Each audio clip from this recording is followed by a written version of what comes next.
I'm Jana, the little sister.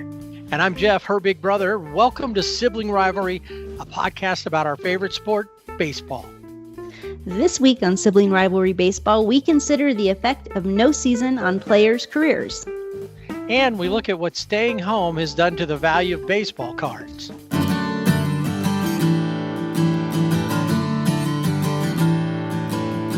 We love creating Sibling Rivalry Baseball podcast each week and hope you're enjoying it as well. We'd love to hear from you. Email us, show@siblingrivalrybb.com, or message us at any of our social media platforms, Instagram and Facebook at Sibling Rivalry BB, and on Twitter at Sibling Rivalry BB without the A. Or check out our website, siblingrivalrybb.com, for links to all those and more. Thanks again for listening. Tell a friend. Rate us, follow us, or subscribe to Sibling Rivalry Baseball Podcast on your favorite listening platform. Here are the latest SRBB headlines. The MLB draft will be held remotely on June 10th and include the first round of 37 picks. Rob Manfred tells CNN he is optimistic about a 2020 season and that players with health concerns will not be forced to suit up. 64 teams for Dream Bracket 2 are now set. The tournament begins today and runs through June 9th. 2 teams per organization, 3 Negro League teams, and 1 team from the Montreal Expos. We bid farewell to Bob Watson, first black GM to win a World Series. Did that with the Yankees. Played 19 seasons primarily with the Astros. We also send out condolences to Starling Marte of the Diamondbacks on the passing of his wife, Noelia. As we wait to see if we'll have a season, and it's a very real possibility we won't, we know the financial consequences no season will have on the players and the owners. But what about the effect on some players' pursuit of personal milestones and possibly the Hall of Fame? Yeah, there's several players out there that are chasing milestones. One in particular, when you're looking through, Albert Pujols of the Angels tops that list. Right, because while he leads in the big categories currently, he still probably wants to hit. He's 656 on his home runs. Yep, 656. So if you're shooting for 700, which is a number that I've heard connected, I've never heard him say it, but it's a number that obviously comes up. This lost season definitely hurts that. He has 2 years on his contract. If he doesn't play this one, he has to figure out how to hit, 40 some odd home runs. Yeah, and he's also close to 700 doubles with right. He's currently sets at 661. Right, so that's maybe a little closer to doable. The question is, with everything for all of these players, especially people like Pujols, the older guys, or people that have had injury issues, will this extra time off help them more than hurt them? Probably from an injury standpoint and a physical standpoint, it's probably going to help them as long as they're continuing to work out in that, because they're not having to go the day to day. And so it could very well help him play another couple of years and hit those numbers. So he's going to have 2 more years that he's going to need probably to get there. This off season, well, for any player, will have an effect on their total numbers. But when you're at the end trying to get to 2,100 RBIs, 700 doubles, like you said, and then the 700 home runs, honestly, I just want him to pass Alex Rodriguez on all of those because I don't like Alex Rodriguez. Right. Well, and one thing I saw that was interesting, this is kind of one of those odd stats that I don't think players really think about, but Pujols is in the top 5 career sacrifice flies, and he is 7 away from being in the top 5. And everyone that is in the top 5 currently are all in the Hall of Fame. So that bodes well for Albert. Right. I think he's in. Yeah, I don't think he needs the sacrifice flies, but it's just something to. I think he was probably in after his first 10 years with the Cardinals. If Oh he'd have, yeah. if he'd have left baseball right there, he'd have been in the Hall of Fame already. Oh But yeah, and you could see when they went and played the Cardinals, the reception that he received in St. Louis, which he should, that's the kind of reception he should have received anyway. I mean, they love him there. And he's right. done good things for the Angels too. So, yeah, good all around baseball guy. Oh yeah, absolutely. Absolutely. All right. Now, one So thing I do want to mention, this is another one of those odd stats, but it's connected to a Hall of Famer, and I guess both future Hall of Famer and a Hall of Famer, is Pujols could be the first to ground into 400 double plays. And first, the guy that right now at the top of that board, Cal Ripken Jr. with 350. oh wow. Yeah, Albert is at 395. Rapidly approaching. Yeah, so he's got these good, the home runs and the doubles, and then he's got these kind of odd ones. But the odd ones are interesting because a lot of the guys are all in the Hall of Fame. They're big name guys. Well, I guess you figure the more at bats you have, yeah, the sacrifice more flies is kind of cool because you're still, that's a productive stat. Right. Double plays is kind of a dubious stat. Yeah, and you know what? That's a stat that even if they play a short season this year, I'm confident he can break that this season. He could, well, then he'd be number one, and he'd knock Cal Ripken Jr. off the throne of I that wonder if stat. they stop play, give him the ball from the top. For grounding out, yeah. Well, they have to sanitize it first. Another player, talking primarily to start with Angels and Dodgers, is Clayton Kershaw. Yep. He is about 12 years into his career. Mm-hmm. He is shy of 200 wins. That would be the next milestone for him. He's 169 wins. So he's working on 200, working to get to like 2,500 strikeouts. Yeah, he's currently at 2,464. Right. So he wouldn't have got there this season. He's not as dominant as he used to be.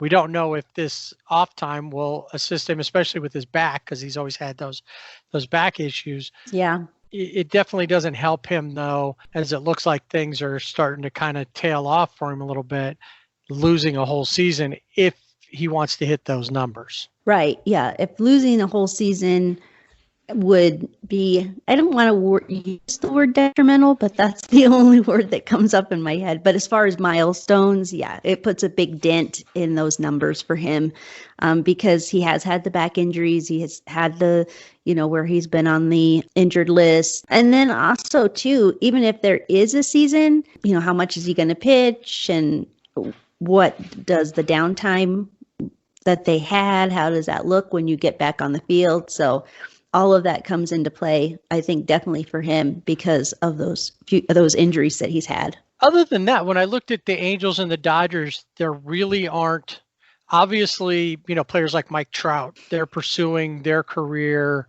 We don't know what this year would have looked like for him. If everybody's back healthy, Anthony Rendon is now part of the lineup. How does having better protection or better hitters around him help? You figure it's pretty amazing that how much he's done just carrying the team by himself with a little bit of help here and there, but not like he could get this year.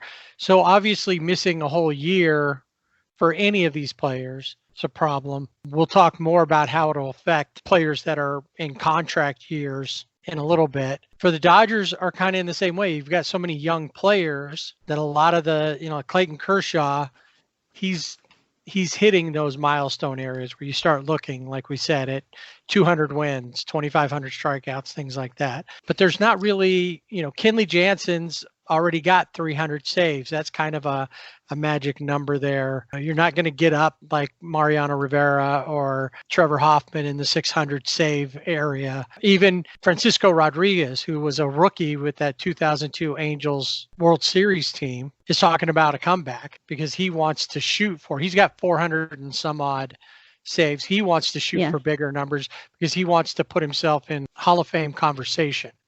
Yeah. The only one that you could, I guess, Dodger when you think about milestones, because there are a lot of young players, is Justin Turner. He's 17 hits away from having 1,000 hits. And he also is 22 RBIs away from 500. And I don't know if he ever thought, with all the bouncing around he did, if he ever thought he would make those numbers. For Justin Turner, I think that's an accomplishment in itself. Well, if you look, he really didn't get any of those, any numbers that could help push him towards that till he got to the Dodgers anyway. Right. He's in the, what would you call it? The Hall of the Decent, Hall of the Good, Hall of Good player. Yeah, I think he would agree with that. It makes you wonder if he'd have been, and, not knowing as much about other than the stats of his earlier career. Mm-hmm. How much of it was it him just not getting in and doing that? How much of it was, could you put on the team and say they just weren't really good at developing the talent? What if he'd have come to LA earlier? Yeah, it's a lot of what ifs, I think. Yeah, with him. I think that's the greatest thing about this game. A lot of what ifs, right? Yeah, lots. What if the Astros hadn't cheated in 2017? We would have had a World Series parade. The Red Sox hadn't cheated in 2018. We would have had a World Series parade. We'd have been wearing back-to-back World Series champion T-shirts right now. Yes. And who's to say that had they won, that wouldn't have motivated them to try for the three-peat in 2019? Right. What if? What if? We could do a whole show on what if. The Angels didn't trade off Mike Clevenger and Patrick Corbin early on. I want to throw out another Albert Pujols stat, and it's interesting because he has 142 errors, and he needs 8 to get to 150. So I thought, well, who would top the list of the most errors in baseball? And that distinction goes to Herman Long. He had 1,996 errors, 1,096 errors. He was a shortstop, and he played most of his career for the Boston Beaneaters. Nice. What name is up there that we would know that's got more than 150 errors? After I saw Herman Long, I had to do more research on Herman Long. Just to find out who he was. And then after I learned that he played for the Boston Beaneaters, which is the greatest name. I mean, I don't think they should have the Red Sox. I think they should be the Boston Beaneaters. I had to learn more about Herman Long.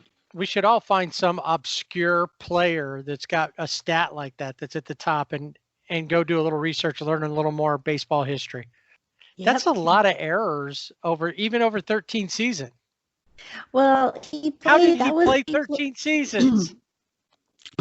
He played 13 seasons with the Boston Beaneaters. Before that, he played for the Kansas City Cowboys. He played for the Philadelphia Phillies, and he played a year there, here and there. So he had a longer career than just 13 years. Okay, still like 16. Albert I think it was Pujols, 16 seasons. 16 seasons. See, that makes it a little better. Still a lot of errors every year. Figure Albert Pujols is 8 away from 150. Yeah. And he's played almost 20 seasons now. He distinguished himself. I wonder what his nickname was. The Flying Dutchman. I don't know that that's what his nickname should be. He certainly didn't throw like a windmill. Flying Dutchman. That's what I think of is a windmill, but I don't know that goes. I'm not sure why he was called the Flying Dutchman, but looking through, Dutch, I'm guessing. Probably looking through the list, there's all these guys that you're like, who is this?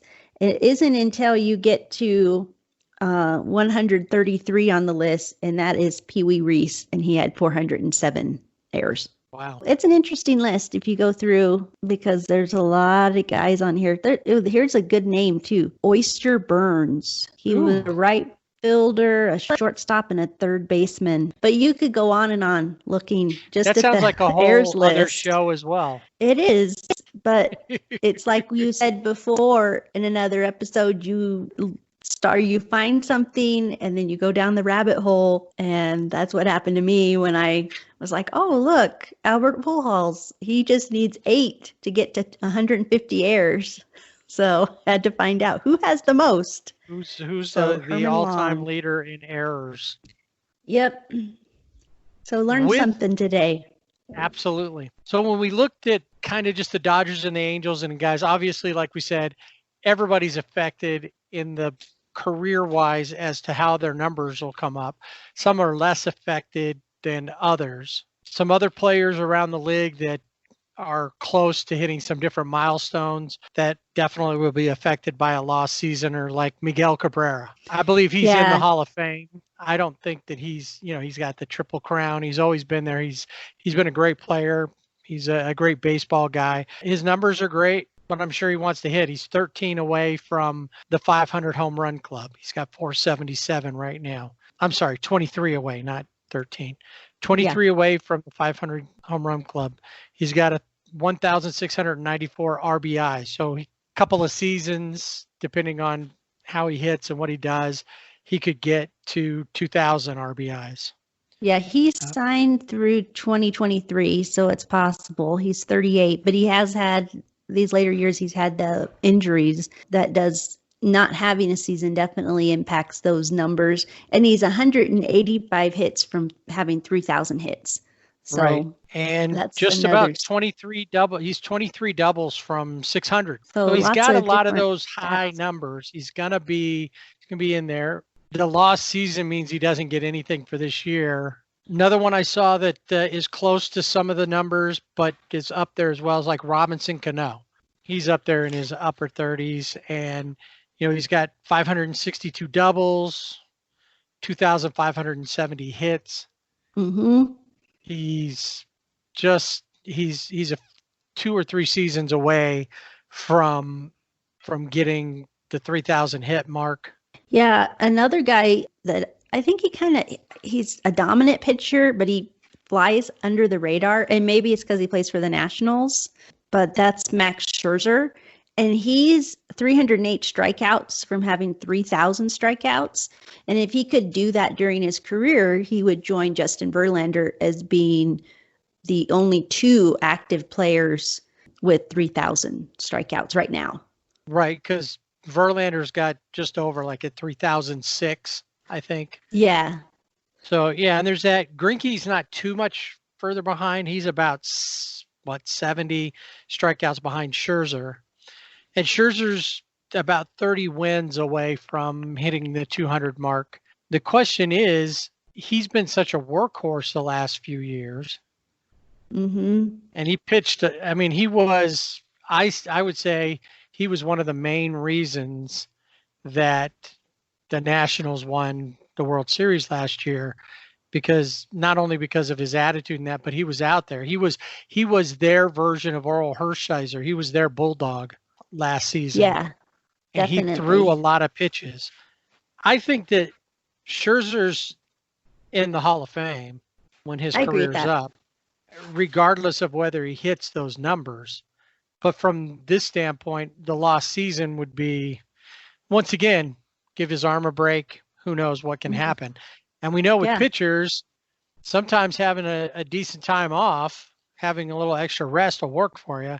And sometimes it completely throws you off and you never really recover. Pitchers are Yeah. odd that way.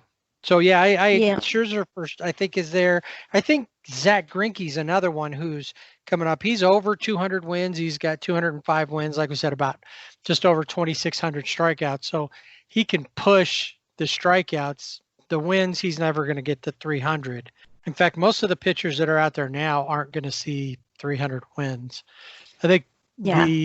I think right now the leader, the active leader, even though he's not playing anywhere, is Bartolo Colon. Has Mm-hmm. 240 wins. So he's not gonna. These other guys that are down there around 200, especially in the age group of Verlander, Greinke, Scherzer is a little bit younger, but still, it's going to take a lot for them to get there. And a lot of times these players, the pitchers aren't able to throw enough innings. Right. Justin Verlander has said that he wants to pitch until he's 45. I don't know that will happen. He seems Is to he on the be TB12 diet? he might be, but he's on the injured. I mean, if there was an injured list, I guess he's probably still on it. I don't know. I haven't even looked, but he had that groin injury. So Yeah, I I don't think know if that if you bodes were on the well. IL before, you're still on the IL until, because everything's frozen anyway. You can't make any moves. Right. Yeah, because before it was they're on the IL till like May 15th. So it's kind of like the stay-at-home orders in each state. You know, you you're at home on the 15th You're of May. You're going to be at home until for us it's May 31st. For you, it's even longer. until the 12th of never. Yeah, that's right. We're looking at Verlander, Scherzer, Greinke, John Lester from the Mm, Cubs. He's yeah. 10 wins away from 200. He's still got about 645 strikeouts until he gets to 3,000. So that's a little ways off. I think that he's probably in a good spot for the Hall of Fame. Maybe not not a first balloter, but he's got some things. And his postseason, he's won in Boston, twice, and one in the Cubs. So he's got 3 World Series rings. It's another one of those things when you're trying to build your resume for the Hall of Fame. A lost season's not going to help, especially when you're towards the end of your career. So another odd fact that I kind of started down that rabbit hole is a teammate of John Lester, Anthony Rizzo. He has been hit by 145 pitches over his career, along with Shin-Soo Choo, who of the Texas Rangers. He has 150 hit by pitches. So both of them could become top 20 all-time hit by pitches if they surpassed Fernando Vina, who was a former Cardinal and Brewer, who's currently at number 19 with 157 hit by pitches in his career. So another dubious distinction. Rizzo might have the time to do that. I don't know about Choo. Choo's getting up there in years in the league. Yeah, he'd only need to be hit 8 times. Well, okay, but in a short season, that might be a problem. He plays next season, maybe. And he doesn't play for the Astros. If he played for the Astros, I think he would be surpassed several. Record breaking. Yes. Who is the leader all time of hit by pitches? Huey Jennings, 287. I think he just stood on the plate. He probably did, but Craig Biggio, 285. Tommy Tucker is number 3 at 272. And then Don Baylor at number 4, 267. You don't have to search as much for hit by pitch leaders to find Hall of Famers as you do when you do the errors. Yeah, exactly. Those are interesting, and sure for Rizzo's what, about 30? I think he's around 30. He's probably got some more time to pursue that, hit by pitch number as a milestone, and other numbers, obviously. But that's the one thing, when you're that far along in your career, that's what we're talking about, right? That missing a whole season, the younger guys, the guys who are in their 20s still, while this could hurt them in the big picture of not being able to hit 40 home runs this season or whatever they're shooting for, it's definitely not going to hurt their batting average if they've done well. So that's a silver lining. Right. But it's going to be an issue.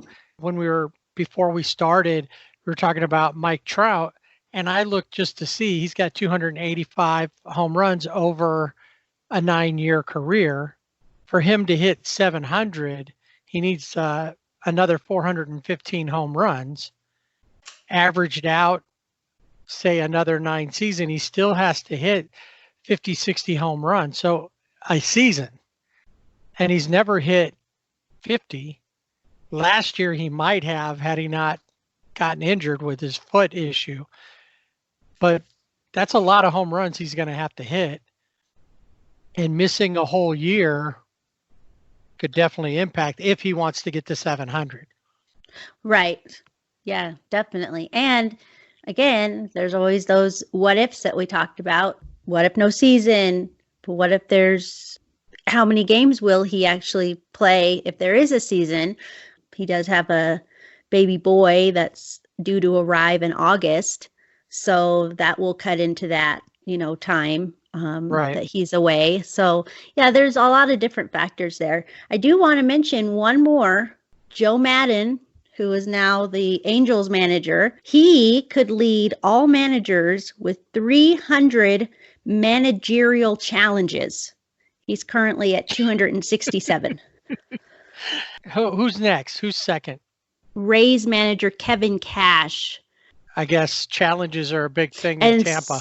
Yeah, so it said if Madden can hold Cash off long enough to he'd be the inaugural member of the 300 Challenge Club. Nice. So, well, he's got time. Sure, this missed season doesn't help him, but he's got time. Yep. So Cash started managing in 2015, a year after replay was instituted, and he averaged 52.8 per 162 games, and Madden was 44.5. So we'll see who gets to be number one in that category. I wonder if they get close if they start doing challenges just to do challenges. They might. Just because they want to get that record. Yeah, and Joe Madden is, according to Baseball Reference, on his challenges, he's a little over 50% correct or, wins the challenge. So he's got a good track record going into it. Not bad. So he's batting over 500. Yeah. So something for Angels fans to look forward to. Another milestone you can track during the season. Nice. Not just your players, but your manager too. So every time he challenges, we'll know that's one more closer. And again, what would they do if he got to 300? Will they stop the game? Maybe give him one of the headsets. Yeah, maybe one of the headsets the umpires use. Yeah, or they could start like a little trophy. It's not like football where they throw challenge flag. If that was the case, they could do like a gold challenge flag for him or something like that. Yeah, then it'd be framed. That'd be awesome. A few other players that are in the position of potentially being in the Hall of Fame or hitting a milestone. I think these guys are more towards Hall of Fame versus any of the big milestones. Mm-hmm. Joey Votto would be one who's towards the end of his career. He is about 16 home runs short of the 300 home run mark. So that would be something, plus 944 RBIs now. So he could shoot for that 1,000. Freddie Freeman of the Braves, another one that he's only at 227 home runs. Strong batting average, solid player for all the years. He's one that missing a season could hurt his chances to be considered for the Hall of Fame. Yeah, you look at Nick Markakis is another one, 3,000 hits. He's at 2,355. So that would put it in. He's older guy too. Right. So, and Joey Votto is 404 doubles right now. So you could close in on 500. 500, right. There's a lot of these guys. The older guys are the guys you gotta look at, like Andrew McCutchen. He's close to 1,000 RBIs. Well, he's just under 200 away from that. But having the issues with his injury issues, in fact, he's a guy who probably at one point seemed like he was on the road to being a Hall of Famer and has had issues over the last couple of seasons that may have stopped him. Yeah. And this season could have been, like we talked about, there's a lot of players that are coming off of injury seasons or down years, this is the year that they needed going into the next couple of years where it's a contract year or going into free agency at the end of this season.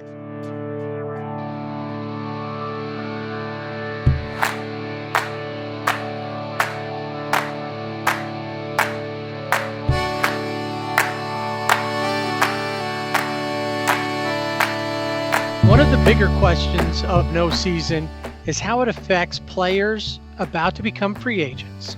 We know based on the agreement between the league and the players will get credit for the year, which has brought up questions about Mookie Betts not ever really being a Dodger, among other players. It also brings up the question about how the free agency money will be affected.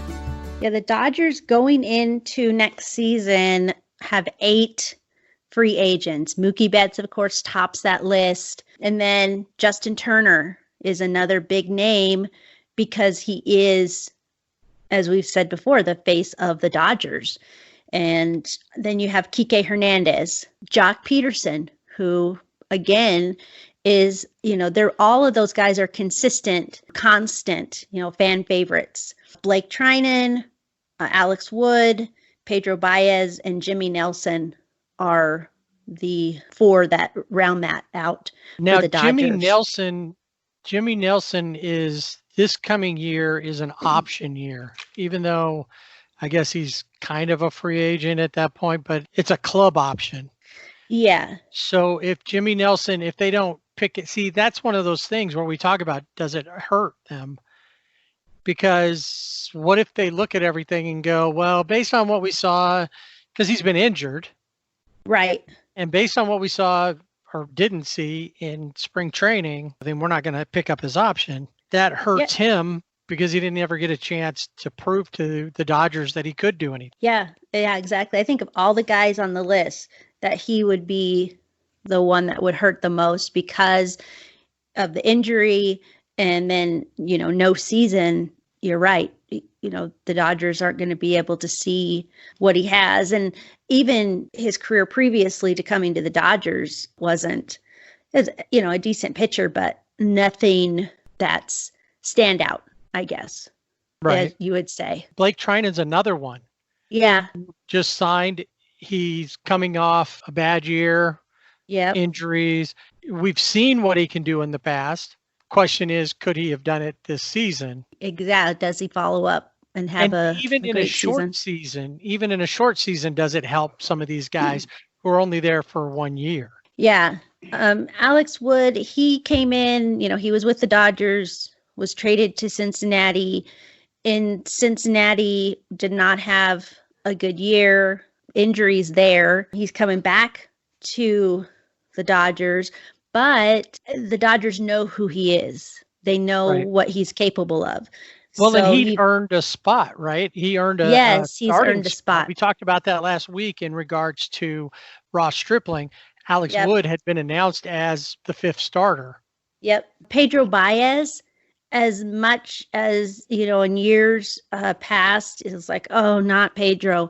But now, last season and even the season before, he's really come into his own where he's not getting booed. He's been booed before at Dodger Stadium. Now he's really stepped it up. So he's another one I think the Dodgers would probably re-sign. Right. I would ask, that would be the question I'd ask Andrew Friedman is on most of these guys, how do you not pursue them? You know what they can do. Who's out there that you think you can get? Because look, we saw with Joe Kelly, who had somewhat of a proven track record. And I know a lot of what they saw and probably got Friedman more interested in Joe Kelly was what they saw during the World Series and the playoffs. Right. Yeah. He had his moments. Yeah.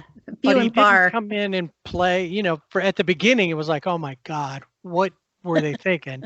Yeah. And then it got where he was basically came in, he did his job and he was done. Yeah. With Joe Kelly coming to LA after winning the World Series with the Red Sox. And a lot of times, you kind of have those off years after you win the championships. I'm not sure exactly why that happens. But I wonder too if he was feeling extra pressure because he is a local kid. I mean, he's from Corona, but Right. Grew up in the area, and so. But yeah, I mean, he was really. It was really bad at times. Cover your face when he was pitching. So Right. I mean, there were times when Yimi Garcia actually looked better than yeah, Joe Kelly. that's saying something too. But yeah, you're right about like Pedro Baez. That's one of those guys where it's like you now know you've developed him. He's become a solid reliever that when he came in, you didn't go, oh. Yeah. Because I No. remember through the years, we'd be watching games and you would text me, no, not Petey, Yeah, not things like Petey. that, and now it's not you're not holding your breath as much. Yeah, exactly. Yeah, he's really coming around. The other guy is Jock Peterson. I think it would be interesting to see if the Dodgers do re-sign him, only because they had traded him or were going to trade him to the Angels, which would have been a good landing spot for him. But he does have, really good numbers. He has a 353 on base percentage and a 507 slugging percentage against righties. Against lefties, we know doesn't do well. It's like Abysmal. 572 OPS career against lefties. So it'd be interesting. Do they keep him, or, is there a team out there that's looking at him thinking, yeah, maybe he'd be a good fit. Maybe even the Angels would look at Right. him again. Yeah, that would be dependent upon what happens with Joe Adele. Right. So yeah, I think we obviously know that the big question for the Dodgers with the free agents is going to be Mookie Betts. Yeah, And definitely. I don't think that for Mookie and really for Mookie, for Justin Turner, for Jock or Kike, and maybe even Pedro Baez, but I don't think any of those guys are hurt in free agency by an off season.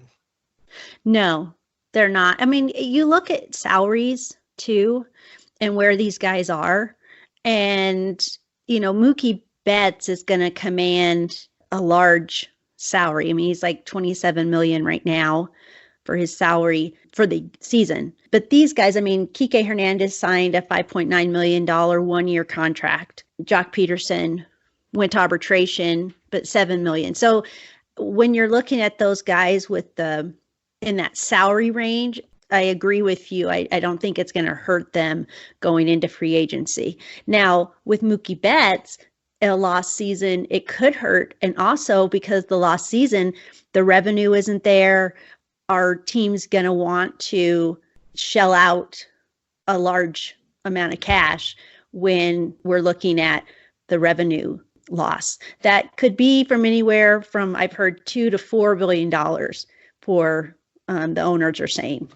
Right. But that's total. That's across the board, not just Right. one No, team not or just. another. And the Dodgers are a team that probably can afford more than say the Royals or the Brewers, the Right. smaller market teams. They could probably let that go. That's where, but you're right. As far as like money goes, some of these guys who thought they were going to have a good season this year and go into free agency and get a decent raise, that might not happen. With Yeah. Mookie Betts, I think it can happen that he may not see the 40 million a year that he was looking at, Yeah. but he can still see into the mid 30s maybe because we already know what he is and we know what they did to get him. Mm-hmm. And I guess in one way, it's not as much of a lost. It's not like we paid him for a year and then he left because he's not going to make that much money Yeah. until they actually play some games. And we don't know how all that's going to play out anyway. So with him on that, Justin Turner, I don't think it hurts him just because he wasn't going to get what do you make? He makes around 20 million, I think, now per year. Yes. Yep. He probably wasn't going to get signed for that much again based on his age, based on if he wants to stay with the Dodgers, they're probably going to say, yeah, we want to keep you, but at 10 or whatever. Right. And I think he probably realizes, hey, I need to, accept that if I want to stay here. Yeah. And I think again, I mean, we talk about it all the time, but with Justin Turner, he really is the face of the Dodgers on these the Zoom parties. I just went to one on Monday with the Dodgers. Right. He is the constant player. I mean, you have, it's kind of like the Hollywood stars, Right. seeing all the players there, but who's always in the middle? Justin Turner. He's Right. the He's been constant. there for every single one of them. Yeah. So going forward, I can't see the Dodgers not offering him, and not as much, but I also can't see him not accepting that he would want to stay in the area. I believe he wants to stay in LA. He wants to be a Dodger, finish out his career as a Dodger. Yeah, I mean, he's 35, so right. He's getting up there. He's had injuries. He broke his wrist. That was unfortunate. Still a good third baseman. He's showing a little bit of age in that corner, but still a fan favorite. And the other thing I'd say about Mookie Betts with the Dodgers is the Dodger fans, I feel like we've been through a lot. Like there's all these names that came up. I mean, hindsight, I was never on the Bryce Harper train to get him signed as a Dodger, but I know a lot of fans were like, we got to get Bryce Harper. And then when they do sign somebody, it's like, oh, it's sometimes it works out, sometimes it doesn't. But it's like, I would hope that Andrew Friedman maybe sees that Mookie Betts is a good fit in LA and that the fans want to see that. We want to see him play. Yeah, absolutely we do. Now, the Angels don't have as many players of note. They don't have anybody that's coming in for 1 year. They signed Anthony Rendon to a longer term contract, so it's not like a one and done type situation with him. The biggest name for the Angels is going to be Andrelton Simmons. And this is where we look at this lost season. He had a hard season last year, and he was starting to really become a much better hitter, a solid, consistent hitter. He gets injured, takes him time to come back to get going. He has a down year. Still a solid shortstop, still one of the best in the league, if not the best. Yeah. He makes $15 million a year, having nothing to show for how a follow-up season would be. The question is, how does that affect him? Will the Angels follow up with him? The Angels have a couple of players. They can play David Fletcher there. Luis Rengifo can slide into second base, let's say, because Tommy La Stella, another guy who ended up last season, had a shortened season because he got injured right around the All-Star break, broke his leg, and he was an All-Star. He's going to be done too. So who knows how this will, no season will affect him. It's going to be hard for both of them.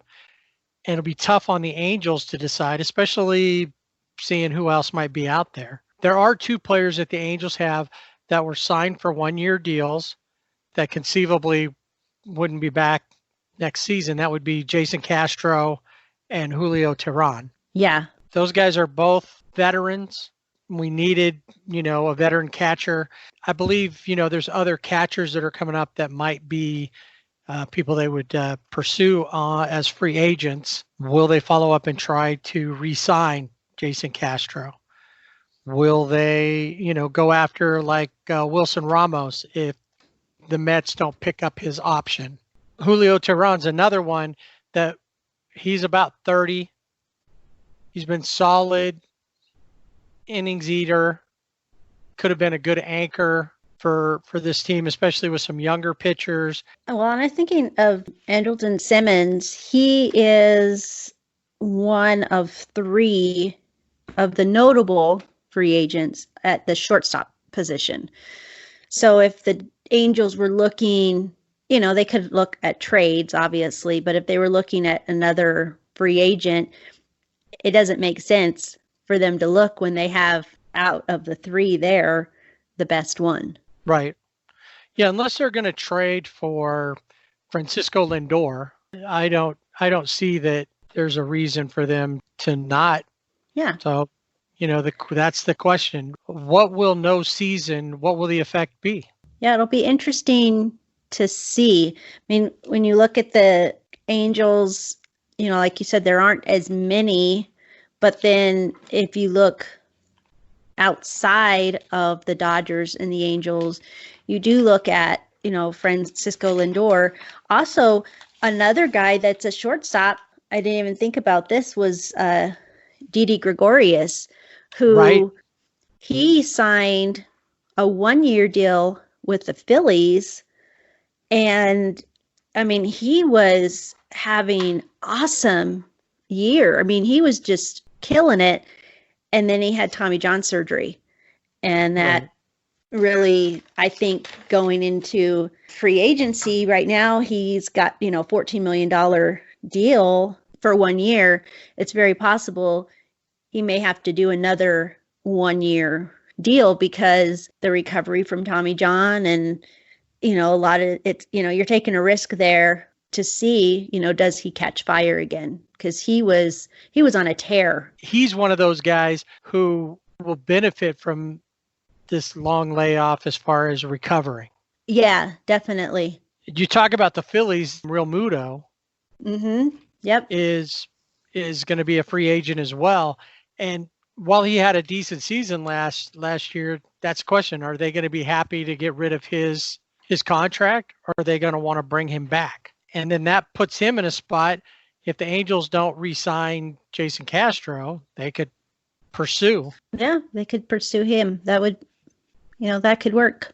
Yeah, there's a few guys out there on these different teams that you wonder about whether they signed a 1-year deal, depending on what team they went to, what type of player, what kind of year they had the last year that they played. How will that affect them going forward? Matt Kemp with Miami is a good example. Didn't really play last year, had injury issues, got released, ends up in Miami. He's not even on their 40-man roster right now. Yeah, last season definitely hurts him because does he even get signed? Is he, looking for an invitation to spring training, or does he hang it up? Another one, a starting pitcher on a 1-year deal, Trevor Bauer. Hear a lot about him. He's always out there. He was with the Reds. Now, he has said that he only wants 1-year contracts. Problem is that it only works if the teams value 1 year of Bauer as much as he thinks they do. Because with the Reds, he had a 6.39 ERA over 56 and a third innings. And no team is really, I think, going to be clamoring to get Bauer on the mound. I mean, maybe, but I think, yeah, we can do something with him. But he's, last season, over 213 innings, he has a 4.48 ERA. It's not stellar, and maybe that's why he wants to do the 1-year contracts. I don't know. I would think that he'd want to look at longer for the security of it all. Maybe he feels like he'll have a great year and he can move on to something. Maybe he just wants to play with a bunch of different teams. Well, that's what I was thinking. Maybe he does want to just go from team to team, be able to, play here, play there. But that's a gamble, every year. You have a great year, and then maybe, does he sign the multi-year, or does he just say, nope, I'm going to do 1 year, and then that year, is bad. So I don't know. I don't think I'd want to take that gamble. Not, as a pitcher especially. And then the question too would be, he's been pretty outspoken on a few things lately. If you find him on Twitter, he's he's usually got some tweets about. He was, big. What is it? Bauer outage Yeah. at Bauer outage on Twitter. He's got a lot of things that he said about the Astros.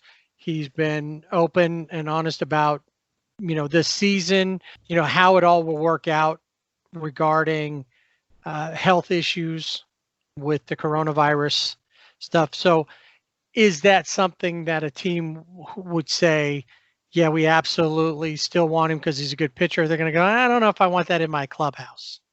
Yeah, that's a good point because he does bring that to the team, and of course, I mean, the atmosphere in the clubhouse is huge for ball clubs because the amount of games you play, the amount of time you're with these, your teammates, and if you've got one guy that is rubs people the wrong way, it really does make a difference in that clubhouse. And he not shy and he's unapologetic about what he says, and more power to him, but it could hurt him in the long run when it comes down to signing with certain teams, especially.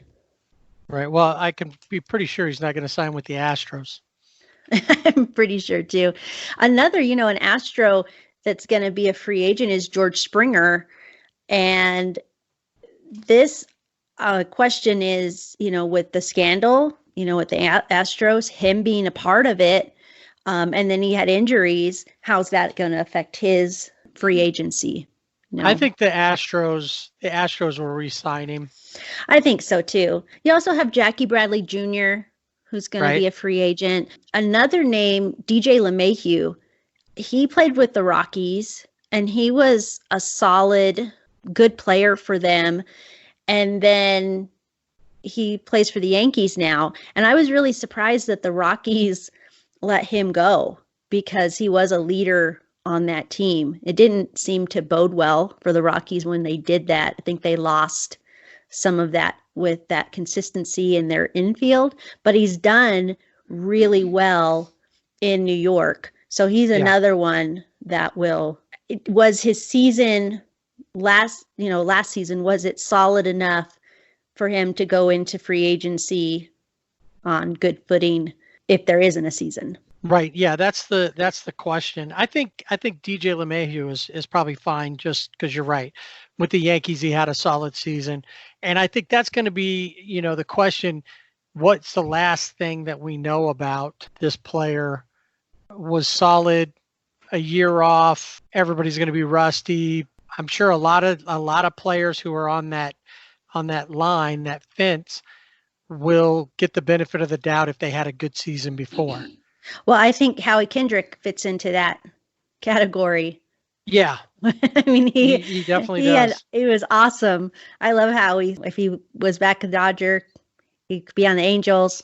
I He think was. the Nationals probably, the Nationals probably would hold on to him because he's just that type of player. He's really likable, but he's scrappy. You saw that in the World Series, and he just had the moments, which I was Right. really, I was excited for him because he's been a journeyman player for most of his career. Yeah, there's a lot of players out there that are coming up after the end of this year that'll be free agents. The question that I have coming up, it's maybe not this year, next year. Nolan Arenado has a team option or a player option. Do you wait and watch for that and go try to get him to opt out? And Well, I think it's a good chance that he might. The rumblings from Denver can be heard down south where I live. So he's not been quiet about not being happy with the direction that the Rockies are going. I mean, he wants to be on a championship team, and the Rockies have made some moves that just aren't going to get them there. well, like you said, DJ LeMahieu gone. Yeah. Trevor Huge. Story Yes. gone. Yeah. And then when he comes up with his player option, Charlie Blackmon is up and is a free agent as well. Now I foresee Charlie Blackmon re-signing. I think so too. That's a couple of years off now. Yeah, and Well, Charlie. we'll see. Yeah, and Charlie Blackmon, he is I think, we talk about Justin Turner being the face of the Dodgers. I think Charlie Blackmon, as much as, you have, Nolan Arenado there, I think Charlie Blackmon actually fits into that role for the Rockies. Yeah. Um, because if you go to a Rockies game, if you're at Coors Field, his walk-up music comes on and the people go wild. They love him and he loves playing there. So I think he stays with the Rockies. Yeah, I don't see that changing. I wonder though, when we start seeing it once again, all predicated on no season, that next year, where do the teams go as far as signing those down the roster guys, the utility guys? Do people do players like Cameron Maybin from Detroit, who will be a free agent? He's been with a bunch of different teams. He is, a journeyman as well. Yeah. Do they say, look, here's a guy we know what he can do and we can get him relatively inexpensively? Do we want to get that guy to be a solid presence on the team? Do we go around the same money and get someone who's maybe less proven and build from there? So are there Yeah. going to be guys who are the younger players who are going to be out of luck, or will they be older players who are out of luck? You mentioned Houston and George Springer. Josh Reddick and Yuli Gurriel are both coming up, and they're both older guys. Will they get picked up by someone? Especially Josh Reddick, who has proven to be an ass Yeah. quite I was often. gonna I was gonna say I don't think just the way he is, why would anybody want to sign him? If he stays with the Astros, that's the perfect fit for him because, yeah, you're right. He has proven himself to just be a jerk. 100%. I didn't like him when he played with the Dodgers. You try like, root him on and there's just something about him. And then we find out what it is.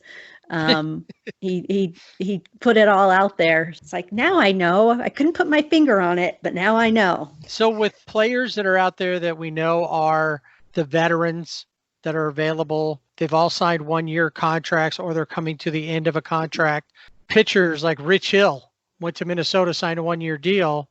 If he doesn't pitch, are they still going to look at whether they want to pick him up another year, or they're going to say, okay, it's not worth it? Yeah, and he's injured. Right. He was on the injured list, I guess, like you said, he still is. So, yeah, do they keep him around? Another pitcher that I saw that I questioned, Toronto, Matt Shoemaker, who was a longtime Angel, Mm-hmm. a lot of injuries. And I don't know if you remember, a few years back, he took a ball off of his head, fractured his skull. Yes. And he's one of those pitchers, like a lot of Angels pitchers, flashes of greatness, and then he gets injured, usually pretty severely. And now he's in Toronto, had another injury while he was in Toronto, a free agent after the end of the year. Does having a whole season off help him? Is he just injury prone and you're going to look at his past career and say, okay, let's not bother with him? Or are you going to keep giving him shots until he gets a full season out of it and see what he can do? I kind of feel like in his case, things may be over, but I like any of them, I want all of these guys to succeed. So except for Josh Reddick Yeah. and Yeah. any other members of the Houston Astros. Exactly. I'm right there with you. Another one is Giannis Cespedes of the Mets. Uh-huh. He's going to be a free agent. He's going to be 35 in October. He missed all of last season, could miss this season. He's played 119 games total since signing a 4-year, $10 million deal after the 2016 season. So for him going into free agency, huge what if for him because nobody's seen him. If there's no season this year, it's 2 years of him not Right. playing. Yeah, I don't think he's going to end up back in with the Mets. just simply because he's not played. It's almost like Giancarlo Stanton over with the Yankees. Oh yeah. He's got a player option this year. So he Mm-hmm. very well could leave the Yankees if he wants to. I don't see him doing it because he's not got anything to go. I mean, still everybody's still waiting for him to come back. He still has his Miami days are still fresh enough to give him something to work with. I don't see him going as a free agent and not taking his player option.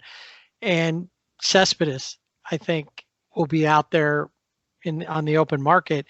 He's not even played a whole season over the 4 that he's been there. Right. Exactly. There's also Marcus Simeon from the A's, who's a shortstop. Last year, he had a breakout season and a season that he's never had before. He was third in the MVP voting for the American League. He hit 33 home runs with a 138 OPS, and he posted an 8.9 WAR, which is more than every other player except Alex Bregman and Cody Bellinger. If he doesn't play this season and they just look at last season, then he should be okay. But do they look at the whole body of work and see mediocre, wow, breakout season, no season? Was it a fluke season? All those questions, where's he going to land in free agency? I think, too, when you're looking at this class of free agents, yeah, there's some big names in there, names that, are proven, they've done well, but it's not, I guess, the spectacular, sometimes you have that one class of free agents and it's just the hitting power or, whatever it may be, the starting pitchers, and they just really stand out. And this season, not so much, but going into 2021, 22 season, that's where you really see those power players, because you've got, like Freddie Freeman, Anthony Rizzo, Nolan Arenado, who has an opt-out, like you said, Corey Seager, Francisco Lindor, Noah Syndergaard. I think that, too, should be part of a conversation, is looking at this class of free agents going into next season and then to see who's on the horizon. Do they have their eye on somebody, they get them before that, or do they wait? Right. And that's what I was wondering, with that thought about, do they take players, the older players that they can get as a bargain, or the younger players at a bargain, and let those guys in the middle kind of stew there, re-sign for a year at their, where they're at or whatever, in the chance that they're going to be able to grab one of those guys. Yeah, it would be interesting to see. I mean, because you even have, looking at shortstop, you have Francisco Lindor, Javier Baez, Carlos Correa, yeah, Corey Seager, and Trevor Story. That's a pretty strong class of shortstop. Yeah, it would be interesting to see what happens and how it all works out.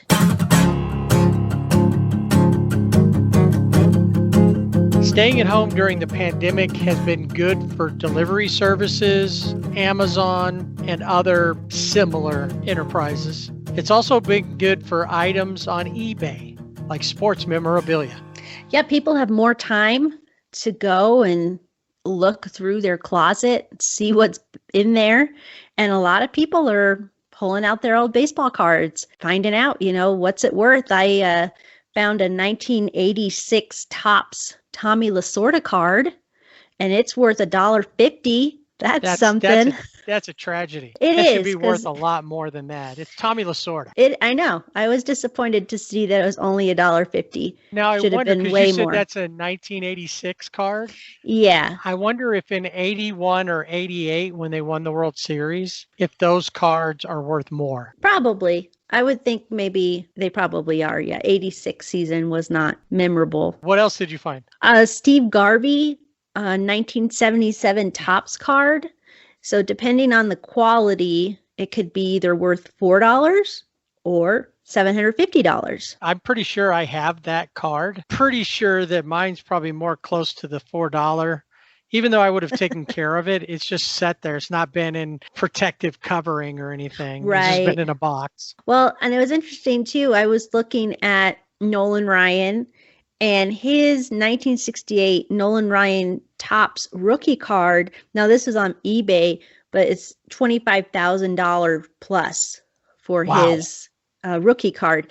Now, another thing that's interesting is you could get Nolan Ryan cards on Twinkie boxes. Right. Yeah, I may have a Nolan Ryan Twinkie. I may even have, I think one that I remember just as I was saying it, I could remember the bottom of the box. It was like Lee Lacy when he was with the Dodgers. Don't know. Don't ask me why I remember that specific one, but they had them all. Steve Carlton was on there.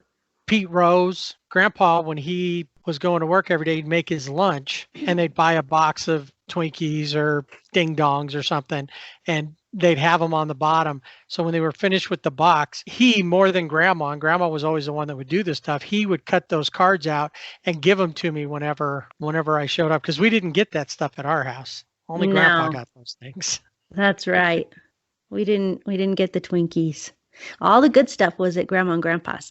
The good magazines like the National Enquirer, all that The Globe. stuff.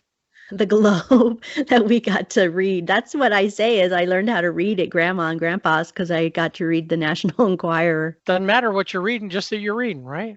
That's exactly right. Going back at looking at baseball cards, the most expensive baseball card that sold at auction was a 1909 T206 Honus Wagner card, and it was sold at auction in 2016 for $3.12 million. Wow. That's not bad for a guy who had 828 errors in his career.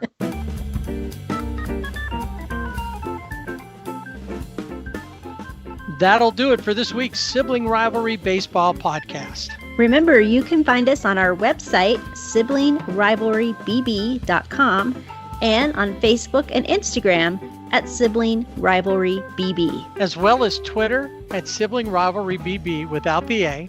We'd love to hear what you think. Email us, show@siblingrivalrybb.com.